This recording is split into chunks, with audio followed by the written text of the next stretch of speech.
Hey guys, of course, this side welcoming you on Weaver Students. Welcome to the first video of the third season of the podcast JJK Sunday। और इस नए season में हमारे पास 3 नए story arcs हैं। वो कौन कौन से उसे इंट्रो वीडियो में बता दिया गया है, तो जिन्होंने उसे नहीं देखा देख लेना। आई बटन फ्लैश हो रहा होगा, साथ ही लिंक डिस्क्रिप्शन में आप लोग को मिल जाएगा। तो आज जिस नए सीजन पे हम लोग बात करने वाले हैं, जिस नए स्टोरी आर्क पे, उसका नाम है यूजी एक्सटर्मिनेशन आर्क और इसको मांगा में टोटल 7 चैप्टर्स में कंप्लीट किया गया है। I guess this much information is enough for the intro of this video. Now let's get into the content. इस स्टोरी आर्क का स्टार्ट वहाँ से होता है जहाँ previous story arc the Shibuya incident arc खत्म हुआ था। जिनको अगर याद हो कि शिबुया में आखिर हुआ क्या था, वेल एंड गुड, पर जिन्हें नहीं पता उनको हम बता देते हैं कि शिबुया के एंड शिबुया इंसिडेंट आर्क के एंड में सुकुना और माहोरागा में एक अलग ही लेवल का फाइट चल रहा था, जिसके वजह से पूरा शिबुया सिटी जिसमें 5 मिलियन से भी ज़्यादा लोग रहते थे वो कंप्लीटली डिस्ट्रॉय हो चुका था, अ कंप्लीट वॉइड। जिसके वजह से इस इंसिडेंट के वजह से पूरा जापान गवर्नमेंट हिल चुकी थी और उन्हें कुछ समझ ही नहीं आ रहा था कि उन सर्वाइवर्स को, मतलब जो उस इंसिडेंट में बच पाए थे, उन लोगों को कहाँ शिफ्ट किया जाए। क्योंकि अब पूरे जापान में बस कुछ ही सेलेक्टेड प्लेसेस थे जो सेफ थे, एंड दैट प्लेसेस वर ओकुतामा, ओमे सिटी, अकिरुनो सिटी, हाशियो सिटी और कुछ आइलैंड्स। गवर्नमेंट उन सर्वाइवर्स को कहीं भी शिफ्ट करने के लिए रेडी थी। लव होटल्स, कैंप साइट्स, यहाँ तक कि हॉन्टेड साइट्स भी। कुछ भी चलेगा, चाहे इंफ्रास्ट्रक्चर कितना ही अच्छा या फिर कितना ही बुरा क्यों ना हो, कुछ भी। इस पूरे इंसिडेंट से ये तो श्योर हो चुका था कि अब जापान में एक क्राइसिस आने वाला है, क्योंकि गेटो एक केंजाकू ने बहुत सारे कर्स स्पिरिट्स को रिलीज कर दिया था और इसके वजह से जुजुत्सु वर्ल्ड में एक कमोशन डेवलप हो चुका था। पैनल अब एक स्टोर पे फोकस करता है जहां एक बच्ची उस स्टोर में कुछ खा रही थी। ये स्टोर पूरा डिस्ट्रॉय हो चुका था और स्टोर में एक भी ह्यूमन नहीं था। तभी उस लड़की को स्टोर के बाहर एक ह्यूमन फिगर दिखता है जो उसे अपने पास बुला रही थी। उस फिगर के अकॉर्डिंग उस बच्ची के लिए उस प्लेस में, मतलब उस स्टोर में रहना काफ़ी ज़्यादा डेंजरस था, क्योंकि गेटो एक केंजाकू ने बहुत सारे कर्स स्पिरिट्स को रिलीज कर दिया था। And now Shibuya is not a safe place for any human.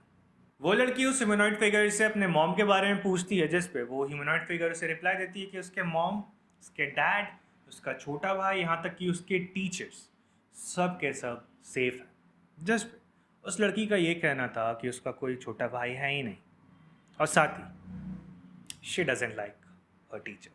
Quite relatable. वो जो ह्यूमन थी ना, वो बहुत बुरे कंडीशन में थी, तो ये लड़की डिसाइड करती है कि उस ह्यूमन को थोड़ा पानी देने का, और इसीलिए वो एक बॉटल लेके उस स्टोर के बाहर निकलती है। जैसे वो लड़की उस स्टोर के बाहर निकलती है, हम देख पाते हैं कि वो ह्यूमनॉइड फिगर एक्चुअल में एक कर्स था जो उस लड़की पर तुरंत अटैक कर देता है। तभी वहाँ है स्टोरी का मेन कैरेक्टर, नहीं ये नहीं, यूता और कोत्सुकु। हाँ, तो अब स्टोरी में एंट्री होती है यूटा की, जो अपने एक ही स्ट्राइक में उस कर्स को डाउन कर देता है। यूटा उस लड़की से उसके पेरेंट्स के बारे में पूछता है कि अभी वो कर्स यूटा पे और उस लड़की पे फिर से अटैक करने ही वाली होती है कि रिका उस कर्स को डिस्ट्रॉय कर देती है। रिका, यूटा की बचपन का प्यार, द क्वीन ऑफ कर्सेस। अब पैनल जेजेके सोसाइटी पे फोकस करता है जहां एक सॉर्सरर यूटा को कॉम्प्लीमेंट कर रहा था, और यूटा भाई कोल्ड है। क्या मतलब रिका फ्रिज में? अब पैनल जेजेके सोसाइटी पे फोकस करता है जहां यूटा भी प्रेजेंट था। वहां प्रेजेंट एक सॉर्सरर यूटा का कॉम्प्लीमेंट करता है, पर यूटा भाई कोल्ड बंदा है। वो उसे कहता है कि सीधे काम पे आओ। यूटा आगे ऐड करता है कि उन सोसाइटी मेंबर्स को ये तो पता होगा कि यूटा उनके लिए काम कर रहा है, साथ ही उनके ऑर्डर्स और कमांड्स को भी फॉलो कर रहा है। जिस पे वहाँ प्रेजेंट एक सोसाइटी मेंबर का ये कहना था कि उसे कुछ खास फर्क नहीं पड़ता इस बात से कि यूटा कितने ही कर्स स्पिरिट्स को मार रहा है। उसका ऐसा करने से कुछ खास इम्पैक्ट उन लोग पे नहीं पड़ रहा, मतलब पूरा एफर्ट्स वेस्ट। तो यूटा उन्हें सजेस्ट करता है कि क्यों ना वो लोग एक बाइंडिंग वॉल क्रिएट कर, और तब हमें उन सोसाइटी मेंबर्स के रियल मोटिव्स पता चलते हैं, जो कि था यूजी को मरवाना यूटा के हाथों से, क्योंकि यूजी और यूटा दोनों डोजो के स्टूडेंट्स रह चुके हैं। और यूटा भी इस चीज़ के लिए मान जाता है क्योंकि शिबुया में यूजी ने इनुमाकी का हाथ काट दिया था, जो कि यूटा का बैचमेट भी था और साथ ही उसका सबसे क्लोज फ्रेंड भी। इसीलिए this mission was personal for Utah. और तब इशू होता है जुजुत्सु हेडक्वार्टर से एक नोटिस, और इस नोटिस के अकॉर्डिंग सुगुरो गेटो जिंदा है और उसे फिर से डेथ सेंटेंस दिया गया है। सातोरू गोजो सील हो चुका है और उसे शिबुया में हुए अटैक का मेंबर मानते हुए जुजुत्सु वर्ल्ड से एक्साइल कर दिया गया है और उसे कोई भी प्रिजन रेल्म से बाहर नहीं निकालेगा। मासामिशी यागा जो गेटो और गोजो के प्रोफेसर थे, उन्हें डेथ सेंटेंस दिया गया क्योंकि उन्होंने गेटो और गोजो के साथ मिलकर शिबुया इंसिडेंट को अंजाम दिया है। यूजी इतादोरी के एग्जीक्यूशन पे जो रोक लगाया गया था उसे रिवोक कर दिया गया और जल्द से जल्द यूजी को एग्जीक्यूट करने का भी ऑर्डर्स है। Special grade sorcerer Yuta Okkotsu को अपॉइंट किया गया है as the executioner of Yuji Itadori. अब पैनल जेनिन क्लैन हेड के घर पे फोकस करता है, जहां हम नाओया जेनिन को देखते हैं जो अपने किसी हाउस स्टाफ से माई के बारे में पूछ रहा था, वेदर शी इज डेड और नॉट, जिस पे उस हाउस स्टाफ का ये कहना था कि नाओया को अभी क्लैन के हेड पे ध्यान देना चाहिए, ना कि माई पे, और जो अब मरने वाली है वो माई नहीं माँ की है। फर्दर शी एड्स कि भले माँ की सुंदर हो but she doesn't know how to support a man, और एक विमेन जो आदमी के पीछे 3 कदम पीछे नहीं चल सकती उसे बैक स्टैब करके मार देना चाहिए। फेमिनिस्ट। अब वो दोनों एक रूम में एंटर करते हैं जहां पहले से 2 फर्स्ट ग्रेड कर्स सॉर्सरर प्रेजेंट थे, जेनिची जेनिन और ओगी जेनिन। उन दोनों के आते ही ओगी नाओया से कहता है कि कहाँ था भाई तुम अब तक, क्योंकि नाओया के जो फादर थे वो क्लैन हेड थे और वो अभी मरने के कंडीशन में थे, इसीलिए नाओया को अभी उनके साथ होना चाहिए था। जिस पर नाओया सॉरी कहता है और वो कहता है कि क्या फ़र्क पड़ता है वो उनके साथ रहे या फिर वो उनके साथ ना रहे, क्योंकि अब जो नेक्स्ट क्लैन हेड था वो नाओया खुद था, क्योंकि नाओया के बाद जितने भी उसके भाई थे वो सारे के सारे लूजर्स थे। उसके अंकल का जेनिन फैमिली में आज सच कोई रोल था नहीं, और उनकी जो डॉटर्स थी वो उतना मैटर नहीं करती, दे वर यूजलेस।